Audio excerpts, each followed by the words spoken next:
शनिवार की देर रात से रविवार तड़के तक दिल्ली का जंतर मंतर सोया नहीं। चारों तरफ से पुलिस के पहरे और कार्रवाई के खौफ के बीच छात्र अपनी मांगों को लेकर डटे रहे।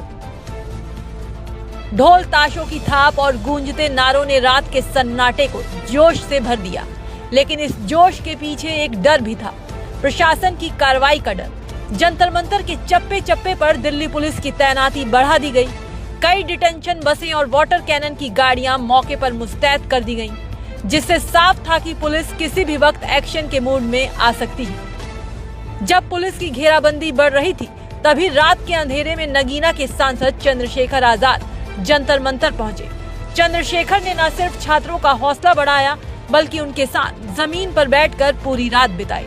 चंद्रशेखर ने साफ कहा कि वो छात्रों को अकेला नहीं छोड़ सकते। भीम आर्मी चीफ बोले, इस बात की चिंता है कि अगर सामाजिक और राजनीतिक लोग वहां से चले गए तो छात्रों पर कार्रवाई हो सकती है।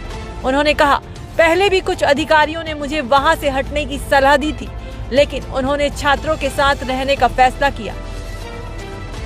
नगीना सांसद ने यह भी कहा कि आंदोलन में शामिल अधिकांश छात्र किसी बड़े राजनीतिक परिवार, उद्योगपति या प्रभावशाली घराने से नहीं आते। ऐसे में अगर उनके साथ बल प्रयोग होता है तो उनके लिए आवाज उठाने वाला कोई नहीं होगा। अपने संबोधन में चंद्रशेखर आजाद बोले, 20 जुलाई को प्रस्तावित मार्च में कोई भी व्यक्ति अपनी राजनीतिक पार्टी का झंडा लेकर न आए। उन्होंने कहा कि केवल महापुरुषों की तस्वीरें और राष्ट्रीय प्रतीक लेकर शामिल हों।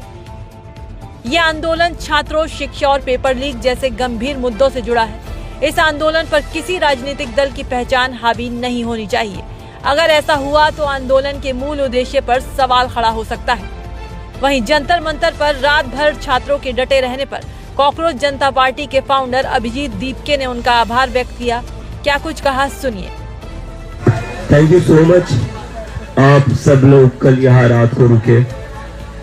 जो मैंने कल गलती की थी वो आपने नहीं की। मैंने कल ये गलती की थी कि यहाँ से मैं निकल गया था 15 मिनट के लिए नहाने के लिए, और उस 15 मिनट के अंदर ही ये लोग सर को लेकर गए। तो I am very very thank you to all. आप लोगों ने वो गलती नहीं की जो मैंने की।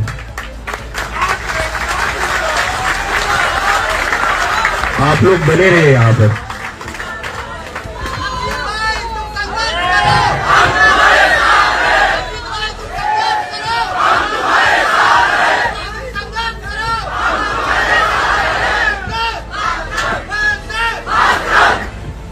फिलहाल जंतर मंतर पर भारी पुलिस बल तैनात है और शांति बनी हुई है। छात्र पीछे हटने को तैयार नहीं है और सरकार के सामने झुकने का उनका कोई इरादा नहीं दिख रहा। अब देखना ये होगा कि 20 जुलाई के मार्च को लेकर प्रशासन का क्या रुख रहता है।